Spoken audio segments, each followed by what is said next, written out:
Good evening, everyone. Thank you for joining us for our Town Council regular meeting today on August 26, 2025.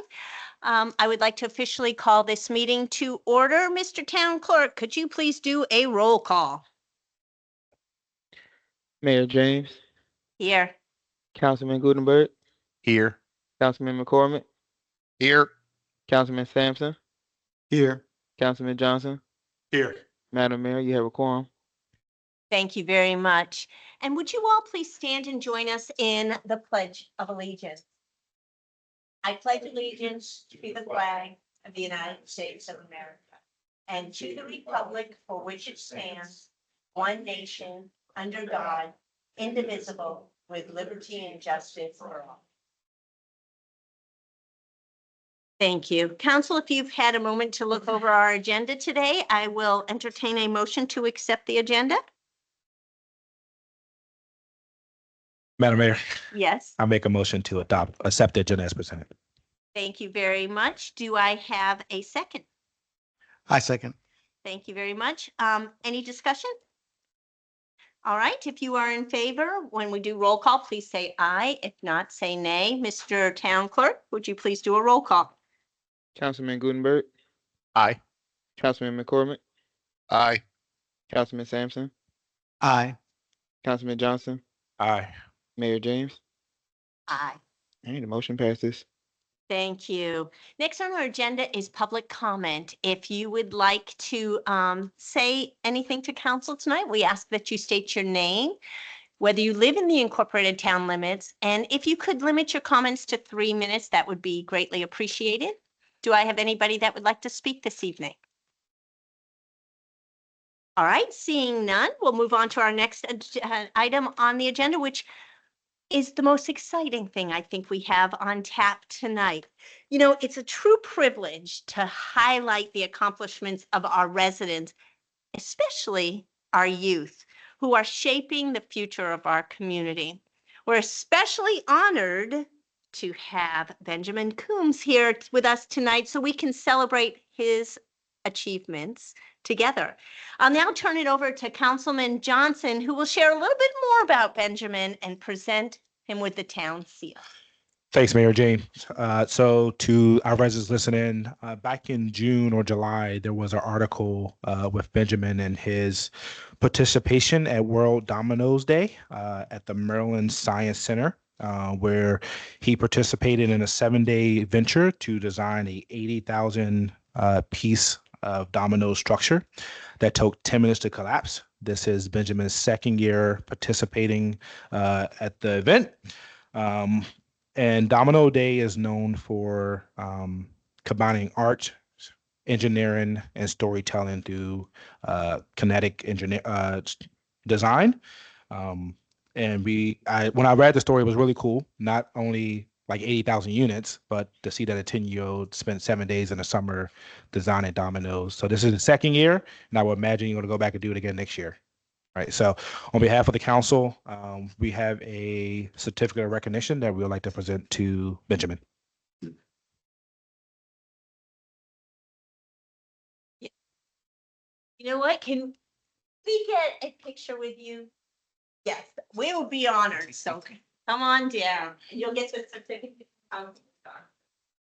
Not often we have a celebrity on this. All right, there you go.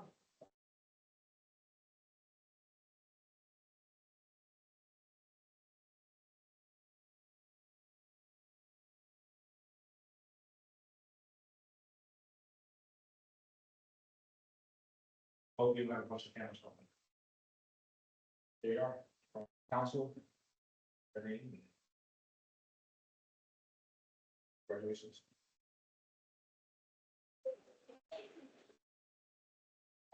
On the map, that is awesome. Good luck in school. So nice to meet you. Thank you.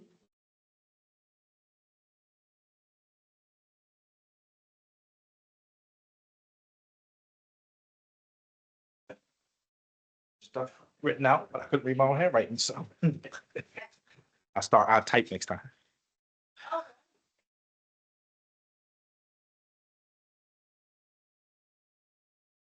And I know you probably don't want the paparazzi around here, so you can stay for the whole meeting if you want, or you can slide out, whatever you want to do. If you want to go eat dinner, that's okay too. All right, next on our agenda is a consent agenda. The consent agenda is designed to approve projects in a single motion that, while very important, do not require council or staff discussion. So do I have a motion to approve the consent agenda as presented? I'm gonna try this. So moved. All right. Do I have a second? Second. All right, any discussion? If you are in favor of approving the consent agenda, please indicate by saying aye when you have roll call. Oh, go ahead. Is the consent agenda that we're looking at approving, does that also include the engagement of bond counsel? Yes, it is. Okay, It does. I did have one question about that. Go ahead. Okay, so I looked at the page of the proposed contract that deal with compensation and arrangements. The second paragraph. And I also went to the website of the firm, just to, look them up. And I was concerned because the second paragraph, the very first sentence says, I do not have a firm public finance counsel, associate, law clerk, or paralegal working with me. But if both loans do not close on September 18th, 2025 as anticipated, and one is hired during the course of the work, or an existing firm employee is tapped to work on the financing, I will use him and her to save costs as much as possible. So when I looked at the website, I noticed that all the lawyers, none of them had public finance as their expertise, except for the founder, Ms. Rader. But my question is, the way I read it was that they're saying they don't have a qualified person in the area of public finance to handle the bond. And I wanted to see if that was, if the way I'm reading, is that correct? Yeah, I couldn't answer that question specifically, Counselor Sampson. I know that the bond firm and the counsel is highly regarded in their field, and I believe the town has confidence in their ability to provide the legal advice for us. But as to what they have on their staff to advise them about their financial recommendations, I can't speak to that. Got it. Okay, thanks. All right. Thank you very much for the question. We have a motion that has been properly seconded. Mr. Town Clerk, could you please do a roll call? Councilman Gutenberg, Aye. Councilman McCormick, Aye. Councilman Sampson, No, Councilman Johnson, Aye. Mayor James. Aye. The motion passes. Thank you very much. And now we have the approval of our minutes for the regular meeting on June 6th, June 17th and July 29th. I will entertain a motion. sorry. Madam Mayor. Mayor, I'm sorry. You know what? That was inconsistent. Yep. Flipping it over. Sorry. All right. Just testing to see if you guys are paying attention, and you were. Thank you for that. Excellent. All right, so we're on the amendment of tax ordinance 4.1. Mr. Stevens, would you please take the roll on this one? Absolutely. Good evening, council. I'm Chuck Stevens, the town manager. I'm going to give you your staff report this evening. For a little background, the Heritage Green Special Taxing District is a specific area within the town of La Plata. Specifically, it's Pine Grove. What was formerly known as Heritage Green is now known as Pine Grove. This is an area where property owners pay additional taxes to fund public infrastructure improvements like roads, water, and sewer systems that benefit their development. This arrangement allows new developments to pay for the infrastructure they need without burdening existing town residents. In December 2023, the town issued $15.13 million in bonds to fund these infrastructure improvements for Heritage Green. Similar to a mortgage, the town borrowed money up front to build the infrastructure, and now we must make regular payments to pay it back with interest. These bonds are special obligation bonds, meaning they are repaid exclusively through special taxes collected from properties within the Heritage Green Special Tax District, not from general town funds or other taxpayers. The town hired Municap as the administrator to handle the complex calculations for how much tax needs to be collected each year. MuniCap prepares annual reports that determine the exact amount of special taxes needed to make the bond payments. When MuniCap prepared the tax calculation for fiscal years 24 and 25, they made an error in their assumptions about available funds. MuniCap incorrectly assumed that capitalized interest, money set aside from the original bond proceeds to help make early payments, would be available to cover part of the February 2025 debt service payment. This capitalized interest had already been used up in August of 2024 for an earlier bond payment, so it was not available for February 2025. Because MuniCap thought they had extra money available, they calculated that only $671,000 in special taxes needed to be collected for the 24-25 fiscal year.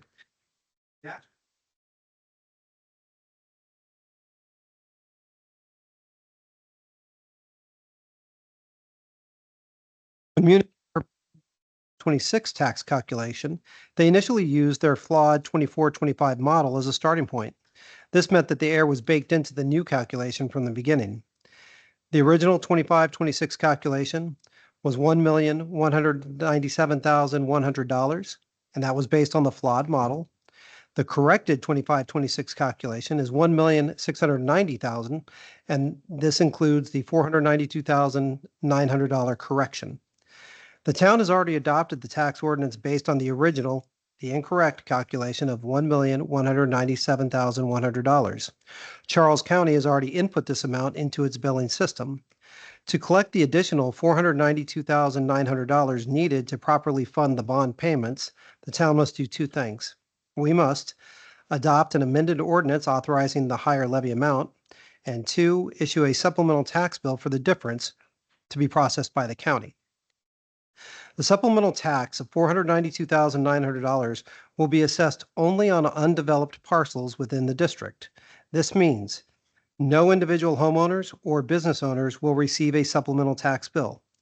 No occupied properties will be affected. The burden falls only on undeveloped land held by the developers. The fiscal impact. The original 25-26 levy was $1,197,100. The required supplemental amount is $492,900. The total revised levy is $1,690,000. This correction ensures that the Heritage Green Special Taxing District generates sufficient revenue to meet its bond debt service obligations. The shortfall from 24-25, that's that $492,900, combined with the correction needed for 25-26, creates this supplemental requirement. There's no impact to the town general fund. These are special taxes paid only by properties within the Heritage Green District. The town's general budget and other taxpayers are not affected. Looking at long-term financial health, the properly funding these bond payments protects the town's credit rating and ensures we can meet our legal obligations to bond holders. Alignment with our strategic plan. First of all, there's good governance. This action demonstrates responsible stewardship of community trust through transparency, accountability, and financial integrity. By openly acknowledging the calculation error and taking corrective action, the town demonstrates its commitment to honest communication with residents.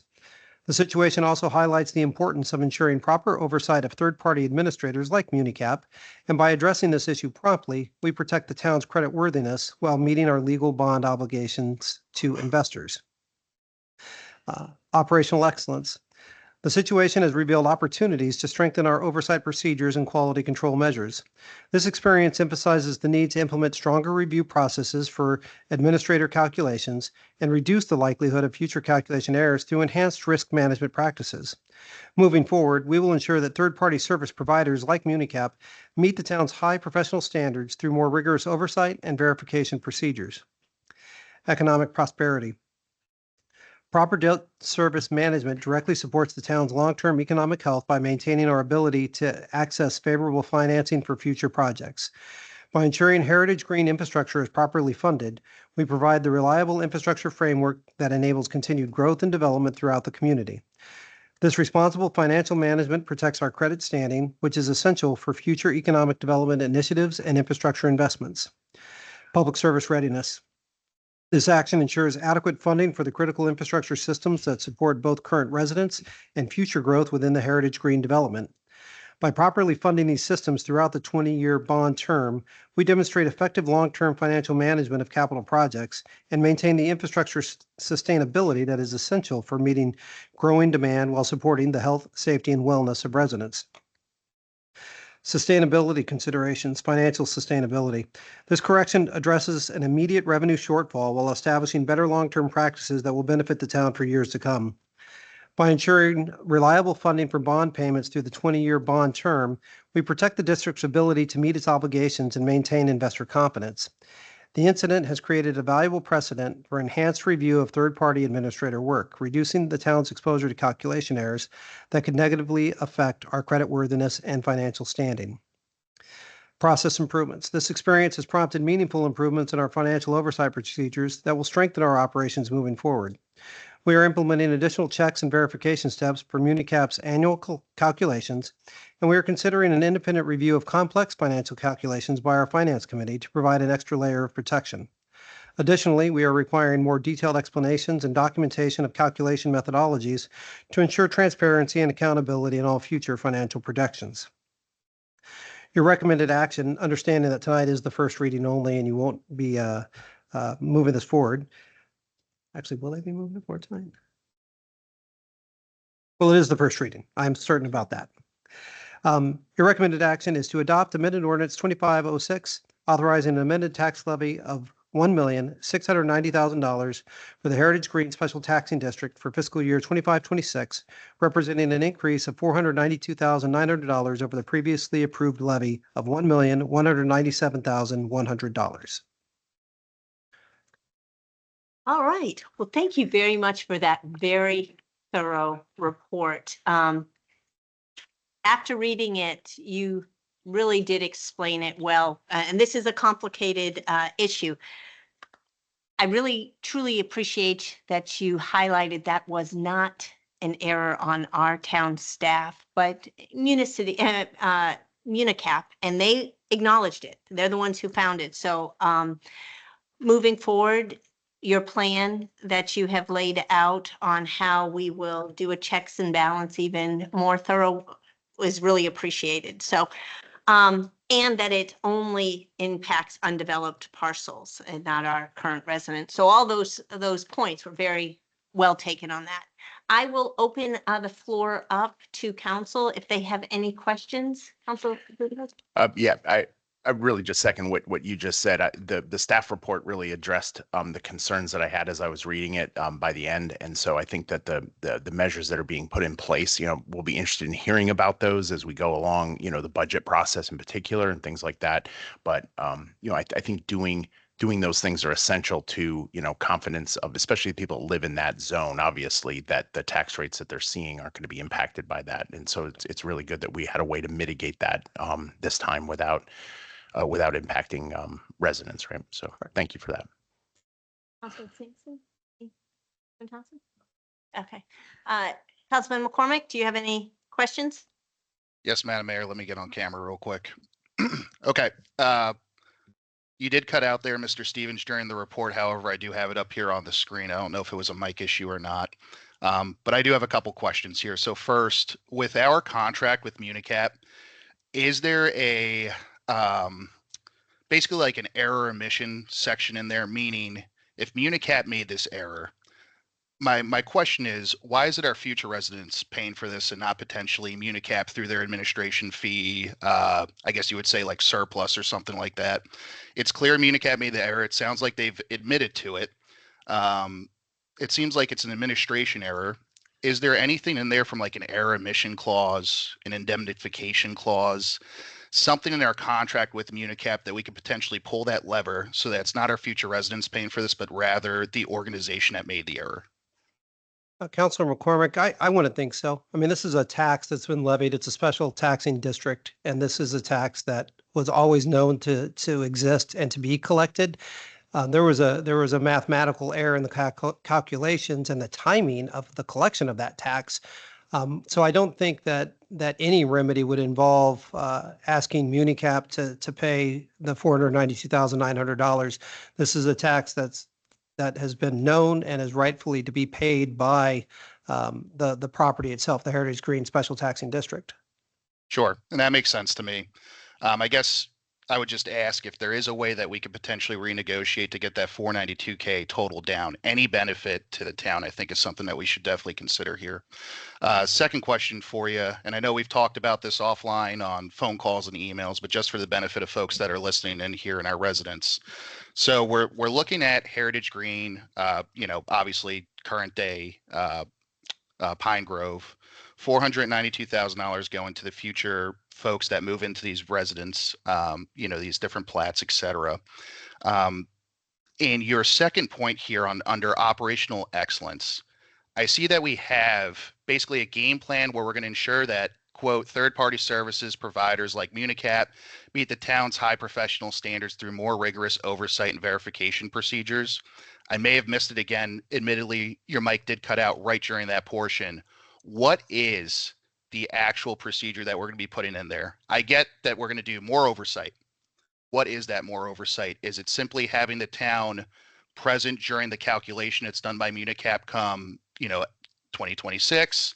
I saw that there was a recommendation for potentially having the finance committee look at this, but again, these are recommendations.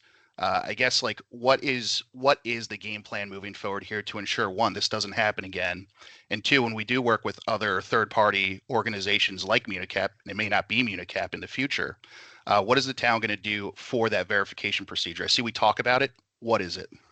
Yeah, well, I think you hit on it, and it was in the staff report, Counselor. It really is leaning on staff to check the math. I mean, that's what it comes down to. This is a math problem, and so, just like in school, you're not allowed to just turn in the answer. You got to show your work, and so we're going to require that they show us their calculations and they give them to the town in advance, and then staff will review it. But we're also looking to our citizen volunteers, that finance committee of professionals who work in this environment for their professions, and leaning on them and their expertise to provide an independent review of any of those mathematical calculations. Those are the specific concrete things that we'll implement.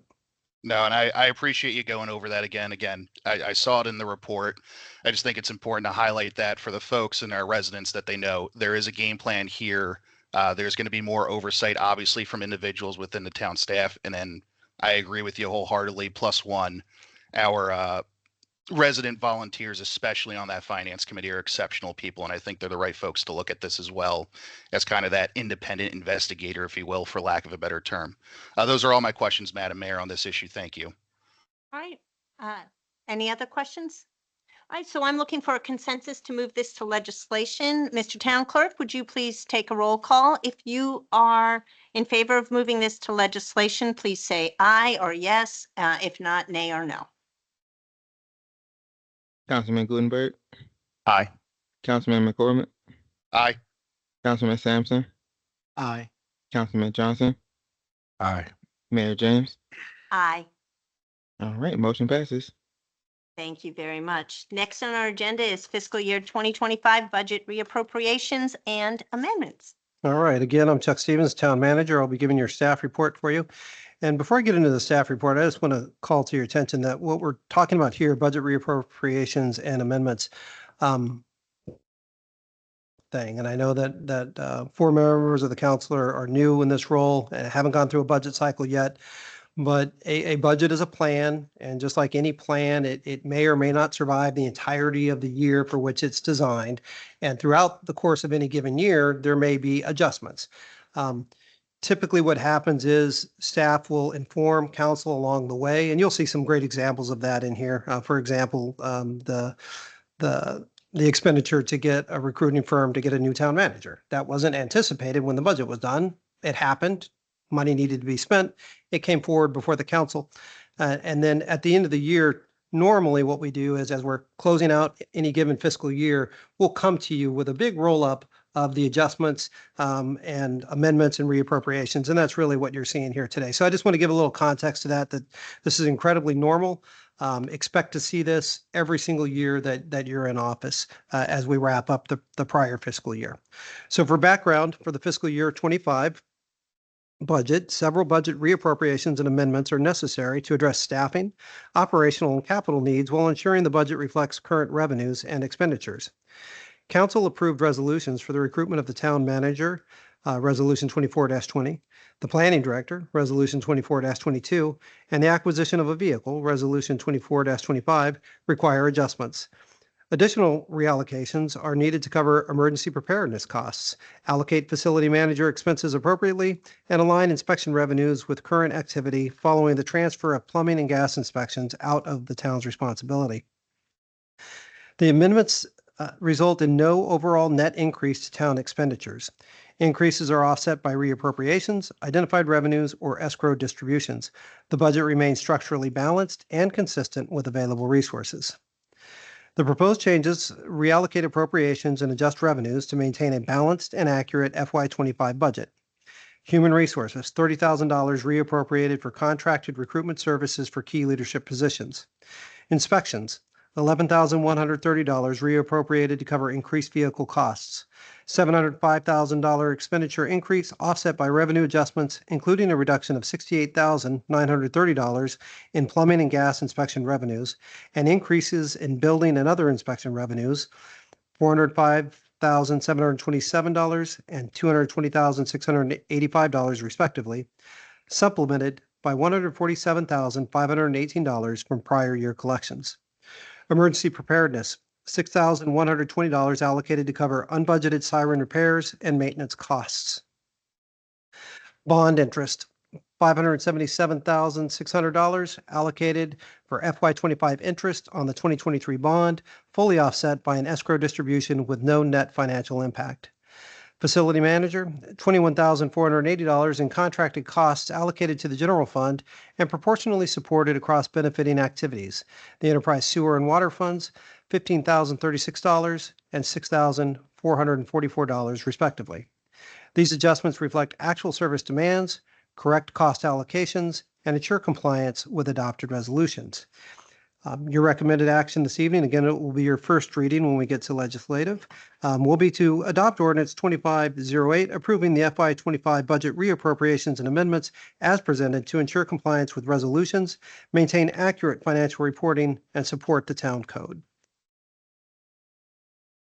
All right, thank you. And thank you for reminding us that this is done every year. I know that Ms. Larson has reiterated that same sentiment. And the key thing here is that there's no net increase in expenditures. It's just reallocating. So thank you for that. I will open the floor for council. Any questions? Anything? Go ahead. I just have two questions, and it's more educational, so it's not. So the first question is, should I understand this is that the reappropriations, the funds that are being reappropriated, are they FY25 funds or FY26 funds? 25. 25, okay. And then the only other question I had was, is the reason that we're doing it now as opposed to waiting to the end of the year is because expenditures are due now? We're actually at the end of the year. So if you remember that the budget year for the town runs from July 1 through June 30th. Mhm. So right now, I know it's the end of August, but finance is usually 2 months in arrears. So right now we're closing out FY25 that ended on June 30th, 2025. We're in the process of closing all of that out and beginning the audit process. So this is why we're tidying things up now. Okay, thank you. No questions for me. Council McCormick, any questions? No questions, Madam Mayor. Thank you. All right, so I'm looking for a consensus to move this forward. If you are in favor to move this forward to legislation, please indicate by saying aye. If not, nay. Mr. Town Clerk? Councilman Gutenberg, Aye. Councilman McCormick, Aye. Councilman Sampson, Aye. Councilman Johnson, Aye. Mayor James. Aye. The motion passes. Thank you very much. And that brings us to the town attorney recruitment. Mr. Stevens? All right. As council is aware, the town of Oplata currently operates under a 6-month professional services agreement for special counsel that commenced on August 1st, 2025. This temporary arrangement was established to ensure continuity of legal services while the town evaluates its long-term legal counsel needs. And I know time is fleeting, but this was a 6-month contract and we're already 1 month almost completely gone on that contract. So staff provided you a little bit of analysis looking back over the last 4 years or so, and historical legal service usage demonstrates varying demand patterns over the recent fiscal years. For example, in FY22, there was about 330 hours of legal services. In 23, there were about 405 hours, and in 24, there was about 719 hours, and then in FY25, there was about 812 hours of legal services. The 3-year average between 22 and 24 indicates typical annual usage of 486 hours, which if we were to use staff made an assumption for a market rate of legal services right now, estimating about $400 an hour. If we were to use that as our multiplier, we would arrive at a figure of about $194,413, representing only 21 to 39% of a full-time attorney's capacity. FY25 represents an outlier due to the town operating without a town manager during that period. As we approach the end of the first month of the current contract period, Town Council needs to determine the most appropriate structure for ongoing legal services before the agreement expires on January 31st, 2026. The town must decide between establishing an in-house counsel position or continuing with contracted legal services, considering workload utilization, cost effectiveness, and service delivery requirements. Based on the analysis by the town staff, the fiscal implications vary significantly between the two approaches. Historical contracted services, the 3-year average, excluding FY25, shows annual costs of about $194,413 for operational legal work. Adding estimated council meeting attendance costs at $15,073 for 32 meetings annually results in projected total annual contracted costs of $209,486. And if you'll remember, council, there was an ask to provide some type of estimate or analysis to have legal counsel attend every meeting. So we looked at, I think it was FY23, and counted all the different meetings that council had, and that number was 32. And so if we just added those in, that's where we got that $15,000, and you add that to the existing 194, you're looking at about just under $210,000. In-house counsel financial projections. Market analysis indicates municipal attorney salaries range from $100,000 to $150,000. Using a mid-range salary of $125,000 for our assumptions and calculations. You would add benefits on top of that, somewhere between 25 and 35%, and that would range between $31,000 and $43,000 for a total compensation range of about $156,000 to about $169,000. That does not factor in additional operational costs such as office space, equipment, professional development, and administrative support. So a quick comparison of those two. In typical usage years, in-house counsel provides potential savings of about $40,000 to $50,000 annually before the additional operational costs. During high demand periods, contracted services, for example, in FY25, would total about $325,000, would significantly exceed in-house costs, providing savings potential. During low demand periods, fixed in-house costs may exceed actual contracted usage. There is a critical workload consideration, however. Historical usage, if you look at the 525 hours, which would include meeting attendance, that represents only 25% of a standard full-time position. So a full-time equivalent employee is expected to work 2,080 hours per year. And so if we're only having an attorney work 524 hours based on the historical averages, they're not even reaching the threshold of 25% for a standard full-time position. Alignment with our strategic plan, this initiative directly supports multiple goals outlined in the town's 2022 strategic plan. Goal 1 is good governance, ensuring adequate legal counsel supports transparent decision-making processes and maintains compliance with established procedures. Quality legal services are essential for serving as responsible stewards of community trust in making decisions to maximize public service value to our residents. Goal 2, operational excellence. Having appropriate legal resources ensures staff have the tools and support needed to perform their duties effectively. This aligns with the goal to retain professional staff with the appropriate education, facilities, equipment, tools, and technology to efficiently provide quality work with a sense of pride. The decision also supports the town's commitment to accountability and maintaining industry best practices as outlined in the mission and value proposition.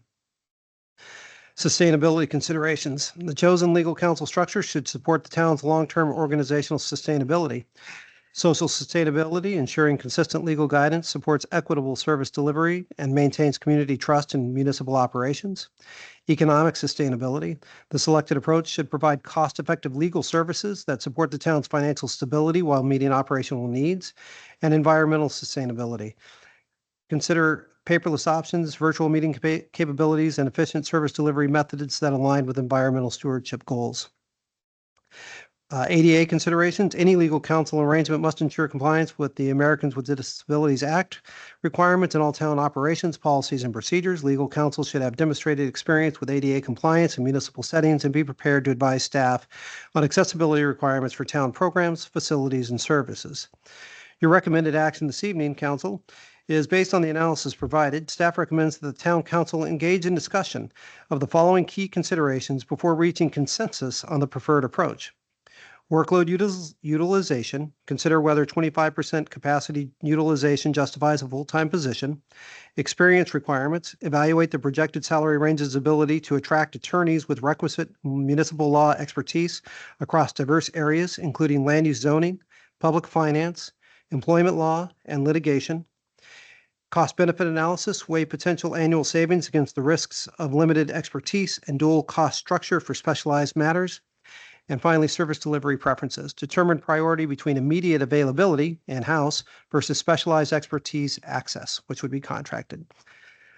The analysis provided indicates comparable costs between options during typical usage years, suggesting that service delivery preferences, risk tolerance, and strategic priorities will ultimately determine the optimal path forward.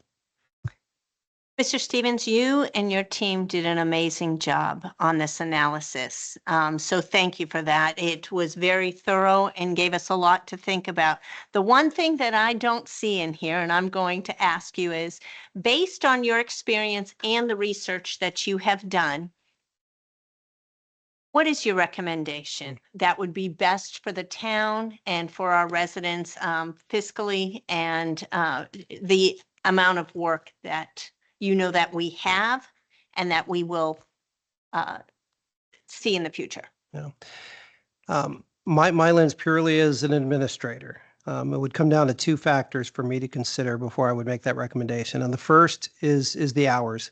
If any department head came to me asking for a new staff position and they told me that it was only going to be 600 hours or 800 hours, that doesn't even pass go, because that's not a full-time equivalent. So that would be the first thing that I would weigh here. And even in the 2025 high watermark year of 800 hours, that's still below the threshold of a part-time employee. And I think that would be very, very problematic to try and get in-house counsel, but on a part-time basis. I think that would be very tricky. And then the other concern I would have is the salary offering. I know what the market analysis said in the study, but I would be concerned that we would be recruiting probably an attorney on the front end of their career, and they may lack experience. And when you look at the amount of legal work that a town, a municipality has to deal with, law enforcement, personnel issues, land use issues, municipal law, ordinance resolutions, those kinds of things. It's very broad, and I would be concerned that an attorney on the front end of their career might not have the depth of experience that would serve the town well. So that's a long response to tell you that my recommendation, if I'm being asked, would be to continue with contracted legal services. Okay, thank you very much. I'll open the floor. Go ahead, Councilman Bloomberg. Yep. So the thing that we're getting to tonight, this is a question: are we getting to a consensus on some direction that you need in the process, Madam Mayor? Yes, please. Okay. So in sort of driving towards that, then I'll give my sense of where I think the direction we should go is. And in this analysis, the not just the pricing, but I share your concern about the market research. That stuck out to me as being potentially problematic. I look at what's going on with our hiring for the planning person, right? And so that's based on market research as well. And we have been going on many months into years now, right, without that position really being filled. And I fear we could run into that scenario here. The other thing that really stuck out for me in this report is in the context of what I have learned in my few short months here, it really is a broad spectrum of legal issues that end up coming up, and it is the amount of experience that would be necessary to traverse those. I would think we're not also going to be able to get in that market kind of survey kind of price range that I saw in this report. And so to me, it makes more sense that we pursue contract services to do the things we do, even if that does include, meeting support, right? Like I think we can achieve many of those goals that way, if that's the will of the council. So, what I would say my consensus or my piece of the consensus, right, would be that we pursue contract services as well to satisfy the needs that the council's identified. That's all. Thank you. Councilman Sampson?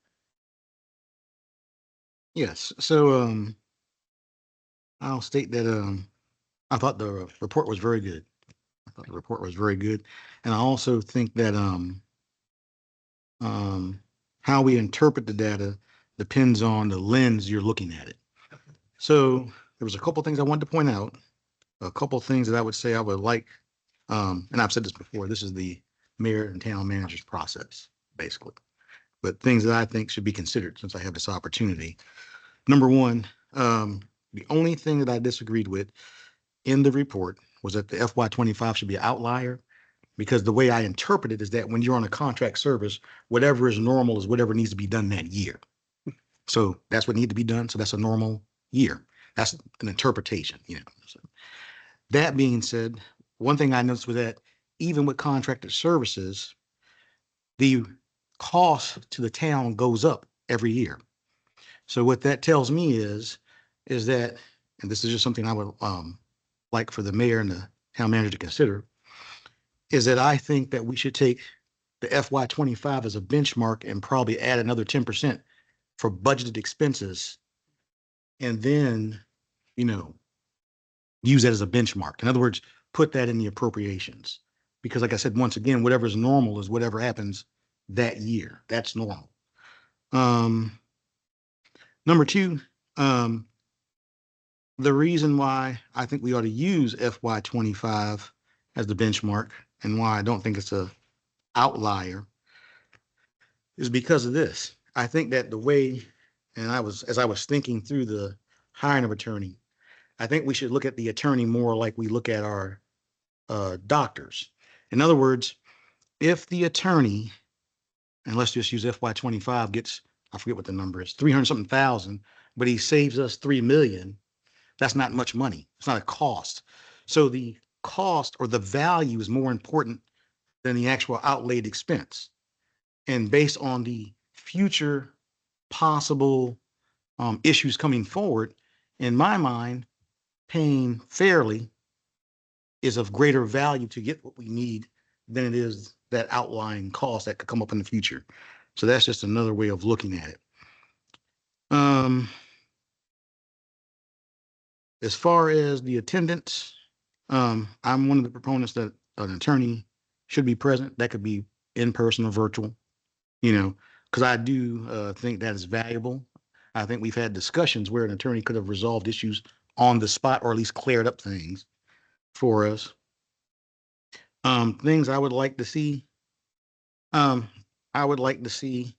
what I would like to see is a contracted law firm of regional size. I don't want some mom and pop. I think that's what's got us into trouble before. I don't particularly want somebody that's affiliated, a firm that's affiliated with this county or this town.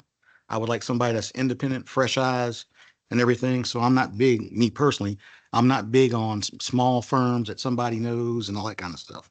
I like a big, large firm, or at least a mid-sized firm that has the various specialties, especially specialties that focus on zoning and planning, litigation, and finance. I think I would like to see a contracted firm that is heavy in those areas. I think those areas, finance based on our upcoming budget and certain budget forecasted issues, plus any kind of legal issues that might be coming forward, I think those are needed. I also think the issues with everything from zoning, planning, water, sewer, the APFO fits right in there. So those are the areas that I would like to see a law firm have. And so So my consensus is a regional or mid-sized law firm that has no affiliation to the town or the county that handles municipal law with those focus areas. And I think that as a prudent measure, we ought to take the same amount of money that we use to pay legal this past year, budgeted in new appropriations, at about 10 or 15% as a buffer and go forward. That's what I would like to see.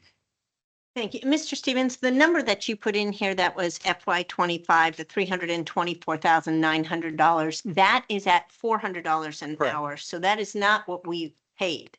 Correct, Okay, we paid half of that. correct. Okay, that's what I just wanted to make sure that that was crystal clear. I see the asterisk on the bottom, but that can be a little bit confusing on there. All right, thank you very much. And Councilman Johnson. Yes, thank you. I will support I do support contracted services, with the caveat of it being a firm. If, I don't know how many firms we have in Maryland. I think there's a few that focus on municipal law.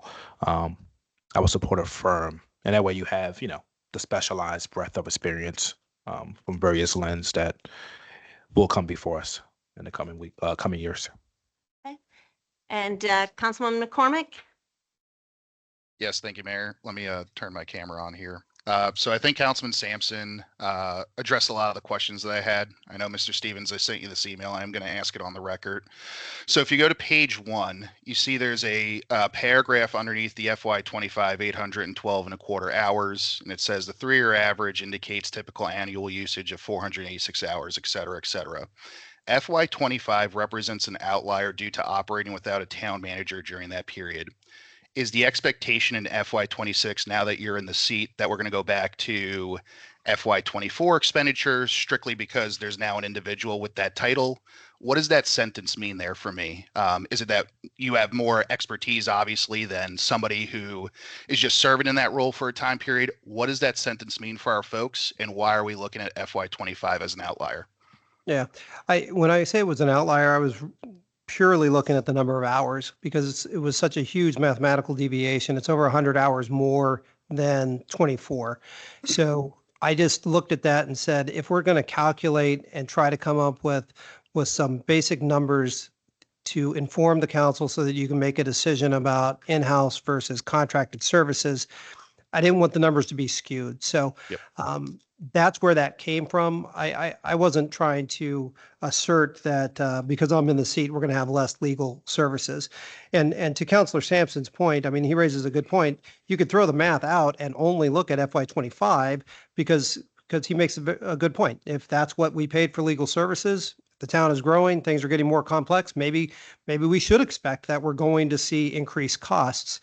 So even if we threw out 22, 23 and 24 and only looked at 25, I think my comments earlier, my recommendation would remain unchanged. Yep. Because even at 800 hours, I would still think we're below the threshold for full time. So I apologize if I've inserted some confusion into the conversation. That was not my intent. No, I think you cleared it up with that answer. Thank you very much for that. And I'll take an opportunity here with, my remaining 8 minutes to say the same things, which is I do support obviously going with contracted services. Been on the record for that for a while. And I do support having a large firm, right? So not a boutique firm as well. I could tell you just from surface level education and, quick Google searches, it does look like that there are firms in Maryland that do provide these services. So we won't be relying on one single individual or one single personality, but firms do have, to Councilman Sampson's point, the 5 or 6 major things that we're looking at here that each branch of that firm can kind of specialize in. So I do think that with this being from our charter, a process that, Madam Mayor, you're going to have to take the lead on here in the next, 5 months and do it relatively quickly for the benefit of the town. The good news is it does seem like there's going to be some options out there, and there are some firms that definitely have the specialization needed as La Plata, to your point, Mr. Stevens, grows, becomes larger. I do think it makes sense from a fiscal standpoint to have a larger firm. I do agree. I don't know if we're taking a consensus on this tonight or not, to have the legal attorney and representation of the town present at town meetings. To Councilman Sampson's point, I don't think that this can be understated and needs to be stated more. which is if there is a benefit on the front end of having a legal representative at a town meeting, that incurred cost actually becomes a saving for the town. And what I mean by that is if there's an issue that the five of us cannot resolve ourselves, or there's a need for a legal interpretation, having it conducted at that meeting in an immediate fashion will actually save time, save cost, and put the town in a better position. So that's a really long-winded way for me to say I agree. And my vote will be in favor of moving this forward with the intent of finding a firm, finding a larger firm, and having that individual or individuals present at town council meetings. Thank you.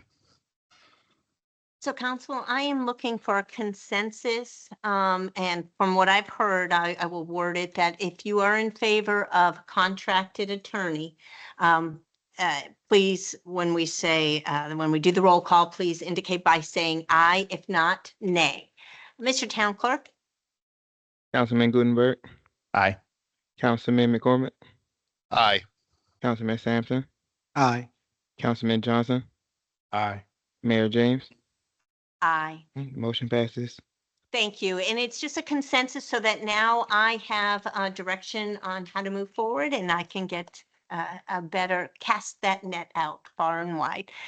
All right, thank you so much. That brings us to legislation. The first is the amended ordinance 25-06, the Town of La Plata fiscal year 2026 tax rate for the first reading and introduction. All right, Council, Chuck Stevens, your town manager, and this is the first reading. So amended ordinance 25-06, Town of La Plata fiscal year 2026 tax rate, first reading for introduction, and amended ordinance concerning Town of La Plata fiscal year 2026 tax rate for the purpose of amending the Town of La Plata fiscal year 2026 FY26 tax rate enacted by ordinance 25-06 by correcting erroneous data provided by the administrator of the Heritage Green Special Taxing District and by authorizing an additional tax levy for the Heritage Green Special Taxing District and all matters generally relating thereto. Thank you very much. And now we're to ordinance 25-08, amendment to Town of La Plata fiscal year 2025 financial plan and budget for its first reading and introduction. All right, this is ordinance 25-08, amendment to the Town of La Plata fiscal year 2025 financial plan / budget, first reading for introduction, and ordinance concerning amendment to Town of La Plata fiscal year 2025 financial plan / budget for the purpose of amending the Town of La Plata fiscal year 2025 FY25 financial plan / budget and all matters generally relating thereto. Wonderful. Thank you. Now reports, as if you haven't said enough tonight, Mr. Stevens. That's all right. Do you have a report this evening? Sure do. Got a couple of things to talk about this evening with the council. And I think I'll lead with the Senator Ellis visit. I think council knows that I think all of you have individual meetings with Senator Ellis coming up. I think it's in the first week of September. And I thought this would be a good opportunity to let the council have a conversation about what kinds of things the town might want to bring forward to the senator. I know I sent an email to council saying these are individual meetings and you can certainly go in and have a one-on-one with the senator and talk to him about things that are very, very important to you. But it could also be a very powerful moment for the town if there are one or two things that council decided to bring forward as priorities for the town. And so the timing was such that we're here, and I think your meeting is next week. And so beginning my report this evening, and maybe this can be set aside until you all give your reports, but I just wanted to say this would be a great opportunity and forum to have a brief conversation about the kinds of things that you could talk about with Senator Ellis when you visit. So I don't know if you want me to continue with my report and just. Let's take a pause right there. And that's a great, as you have said, one voice, for our town. But we all get to meet Senator Ellis, if you haven't had the pleasure of meeting him. And he is very passionate about our community.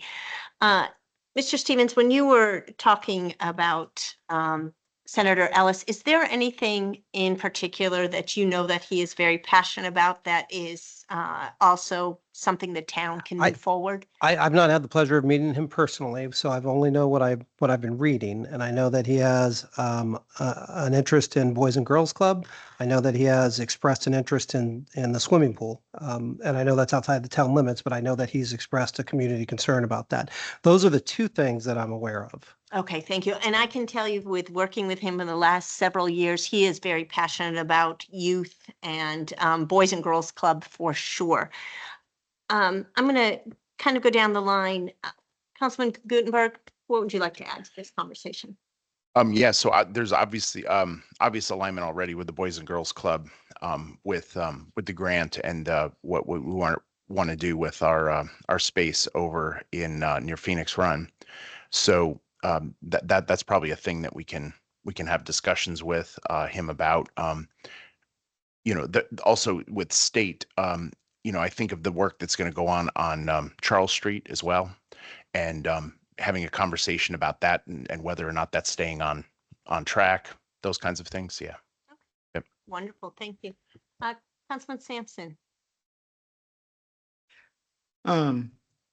I actually would need more time to think about this. But what immediately comes to mind as for the good of the town would be more along the lines of transportation issues.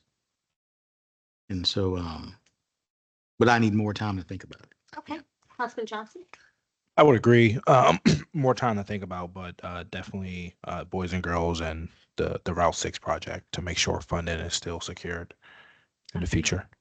And Councilman McCormick. Yes, thank you, Madam Mayor, and thank you, Mr. Stevens, for this opportunity. So conversation obviously will be a two-way street. The one thing that I'll be bringing up for sure is reappropriation of water. I think it is incredibly important for myself, and I'll urge the council, obviously I don't speak for the council, to bring this issue up as well. It is a unique opportunity for us to meet with a state representative that has the ability to pull levers when it comes to our water allocation to town. Now, I think it's relatively clear that based off of conversations that we've had, that increase in our allocation here in La Plata itself may not be an avenue that we can pull a lever to give us some leverage in future conversations. But what we can do is we can ask the state representatives and our state senators to look at reallocation from Charles County itself, obviously as they pull from different water sources than we do, to reallocate the entire county and benefit La Plata in that manner. So that is the one issue I will be addressing directly with Senator Ellis. He's already tracking based off of our initial email and conversation through the introduction that's the issue that I'd like to address as one of his constituents, because that's important to remember, we're one of his constituents. And then obviously from a two-way door conversation, very similar to Mr. Stevens, I just did a quick Google search here. It seems like community efforts are something that's incredibly important for our state senator, and any question, any issue that he has, I'm more than willing to listen to, because again, similar to how we're his constituents, while he may not live within the township of La Plata itself, we do certainly impact a lot of the day-to-day that goes on within this region. So important for us to listen to his needs as well. All right. Well, thank you for that opportunity, Mr. Stevens, and I will have you continue with your report. All right, thank you. So council, just to let you know that we did hire a new public works director. He started yesterday, so today is day 2. His name is Wilson Cochran. He's joined our team. He came to us from Charles County. He was the deputy director of utilities. He's highly experienced and capable. He came from Charles County most recently, but prior to that, he does have municipal government experience as a public works director. And he also served as the MML president of the utility working group. I can't think of the exact title, but also represented there. So that's great. And we're glad to have him on board. His name is Wilson Cochran. And I believe you're going to have an opportunity to meet him. If you don't meet him before September 9th, I believe you'll have an opportunity to meet him then, because segue, September 9th, just a reminder, you're going to have that water presentation. So staff's been working on it really hard. I'd say we're probably at the 90% complete mode on that. We're refining, we're editing, we're fact checking. And I think it's shaping up to be a really good presentation for you. And just as a heads up, we are probably, and I'm about 99.99% sure about this, probably going to schedule a closed session following that meeting on September 9th. So we'll have the water presentation and then probably a closed session to talk about negotiations, which is one of the reasons that we can go into closed session. So just more to follow on that, but that's coming up very, very soon. Rules of procedure. I know it's been a couple of meetings since we've talked about this. We have the draft language based on the direction that staff gave me during the meeting in which we discussed this. So that language has all been drafted. We've staffed it internally. It's now with our special counsel for review, and I'll get that on an agenda for you as soon as it is ready. LEOPS. On Thursday, August 20th, so last Thursday, about 96 hours ago, the town received an email from the state pension folks. They confirmed to us that they are continuing to accept applications until September. Now, remember, ours has already been submitted. They're just letting us know that their window is still open. Okay. Once that window closes, that's when they'll begin their review. In that same email last Thursday, they did ask us to complete the Blake census form, which staff completed and returned that same day. So according to the original timeline that was laid out for council in May, that's all the actions and deliverables that we are expecting at this time. We are not expecting to hear anything back from the state on this topic until late January or early February. But we will be in a holding pattern and we're just hanging on. And if we get requests for information or data, as you can see, the last 2 times I reported this out, we have turned the information around the very same day. So when they've asked us for something, we've turned it around and given it to them. And we will be in a holding pattern, standing by to do exactly that. And then finally, I think it was our last meeting, we talked about some of the backlog and work that we have with fire hydrants, stormwater, and the nodes on the water meters. And we were shifting our procurement approach to try and build a cadre of on-call construction firms. So we were going to release an RFQ, which is a request for qualifications. That RFQ went out on Friday, August 22nd. So just this past Friday. So that's out on the street. Our procurement officer also did direct contact to firms that we have worked with in the past to let them know that the RFQ is out there so that if they were interested, they could get on our on-call list. So we didn't just put it out there and then hope that they would come. We put it out there and then we told them that it's out there and please come and get on our on-call list. I think that's all I have for you, pending your questions this evening. All right. Thank you. Any questions? All right. Councilman Gutenberg. Hi, well, good evening. So this evening, what I can tell you is tomorrow I will be joining some of my neighbors on Washington Avenue at the Washington Square HOA. They've invited me to come down and talk with them and listen. So I'll be doing that tomorrow evening. Wonderful. Yeah, that's all I have. Thank you. Councilman Sampson. Yes, first, I want to reiterate Mr. Jagger. I know he reached out to me and I reached out to Mr. Stevens, Miss Minor, and they reached out to Miss Anderson, Lucinda. He wanted to thank you for the information on the mini grants. And he also relayed that, as my understanding, to 2 other people that wanted to thank you all for that. I wanted to thank you for following up with Miss McDonald on her questions. So I appreciate that from the town manager. Counselor, I actually met with her today. She came in, we had a good 45-minute meeting and talked about her concerns and we're following up with her. Thank you. I'm very appreciative of that. And then just to let you know that I coordinated to meet with the principal over at the Soda School over in Steeplechase. And the purpose is to walk the area and hear about the concerns as the school season starts up for all the kids, but specifically in my interest, the kids here in La Plata and the traffic and all that. So I'll be doing a walk around and just a listening session, nothing more than that with them. Thank you. Councilman Johnson. Yes, thank you. On August the 13th, the Park and Rec Commission met virtually, and the theme of that meeting was growing concerns with the available amenities to the town residents from the growth and development, particularly in Pine Grove, and more so about town residents utilizing the rec centers versus just residents of Pine Grove. utilizing those rec centers. So I believe Ms. Minor is getting the meeting set up with the chair of the commission and our director of planning in the coming weeks to have dialogue about what that looks like or what the go forward strategy is versus what it was years ago. Outside of that, I don't have any other report. Thank you. Thank you very much. Councilman McCormick? Yes, thank you, Madam Mayor. 1 second. Couple things to shout out and recognize. So August 13th was National Filet Mignon Day, which I want to take a moment here to recognize all the incredible butchers in La Plata. A lot of them attend our market days on Wednesdays and Saturdays. We've got a couple of stands in private shops here and restaurants that serve some incredible steaks. So really want to recognize that. Little fun shout out there. August 14th was National Finance Awareness Day. And I think today, and I'm speaking just for myself here, this council meeting was a really good representation of having excellent staff reports, explain the fiscal impact to our town, to our residents directly, explain especially when it came to that Heritage Green / Pine Grove issue with Municap, that this will not be something that impacts our current residents. So Mr. Stevens, please let your staff know thank you for embodying that. And again, August 14th was National Finance Awareness Day. And then today, August 26th, though the 19th Amendment was not ratified today, it was actually ratified on August 18th.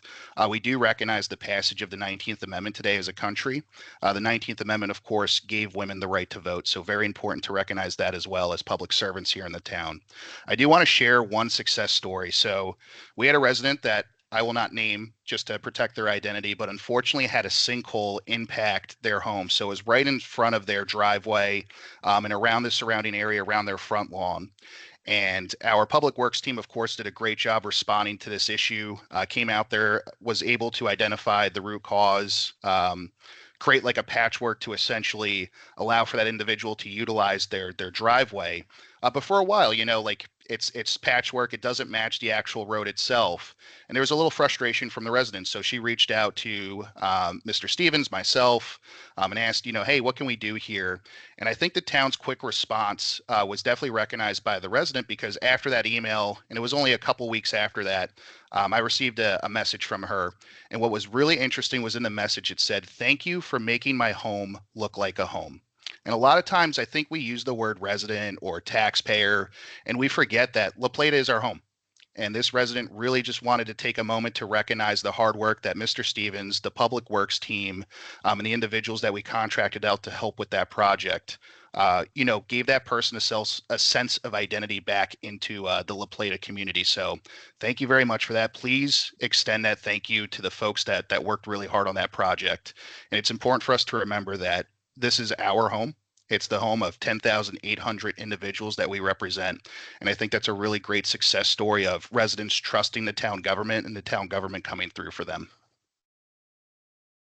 All right, thank you. And now my report. Okay, school started yesterday. Woohoo! I was actually over at the Phoenix International School of the Arts, not only last week welcoming the new students there. It was orientation, and boy, they were so excited, but they also looked pretty scared too. Most of them were sixth graders. They have about 253 students that attend the Phoenix International School of Arts. And then yesterday, there were about 10 of us that were invited over there. We had pom-poms, literally pom-poms there cheering them on. Most of the students were very annoyed that we were doing that and very peppy, but there were a few smiles there. So we wish them a very, very good school year on that. And to our residents, just remember when the buses are there and the arm is out that says stop, please do not go around that. It's for the safety of our residents and it's against the law. So got to make sure that you adhere to the law.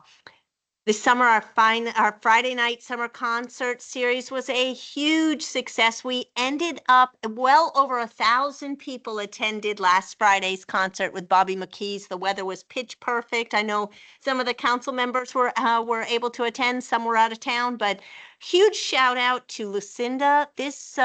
She has been with us a little less than 6 months, and she did a very good job with the concerts. And then Marie and her team for their tireless work of setting up, tearing down, making sure that everything was picked up there. And then Police Cadet Quaid and our wonderful police department, La Plata Police Department, for attending all of our concerts for safety, to make sure everyone was safe, that they got in there safe and left safe. So thank you for all of those. It does take a team to make sure that things run very smoothly, and it did again this year. Looking ahead, I heard we may, and I use that big word may, have a few more concerts that might pop up. It's still in the works, so make sure that you keep on checking back with on our website and social media. So we may have a few surprises there. Our Scarecrow Festival is going to be starting soon, and that always livens up the downtown area. And then that ends with our Fall Festival, which is set for October 5th starting at 12 o'clock. It's on a Sunday. So fun things happening, but school is now back in session, so it's going to change the vibe a little bit more. I am thankful that stoplight did go up on Willow and on 6th, so that those buses can finally make a left safely on Charles Street. So with that, thank you all for attending, and I hope you have a wonderful week, and we'll see you in, I think it's September 9th. Thanks. Meeting adjourned.